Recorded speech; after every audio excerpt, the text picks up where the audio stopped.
how to fix Minecraft crash problem, easy and quick. If you want to fix this problem, all you need to do, it's easy. First, just open settings, and now once you're here, go to gaming, and then turn off Xbox bar, and once you're here, go to update and security and make sure your Windows is updated. And that's it. After that, all you need to do, just open task manager, and then go to startup and disable all unnecessary applications like Microsoft Edge or VPN or Spotify.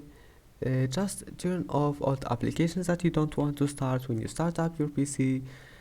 And if you want to disable it, right click on it and click disable, right click and disable, and that's it.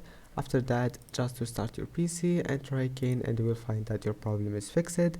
And that's it for this video. Don't forget to like and don't forget to subscribe, and see you in the next video.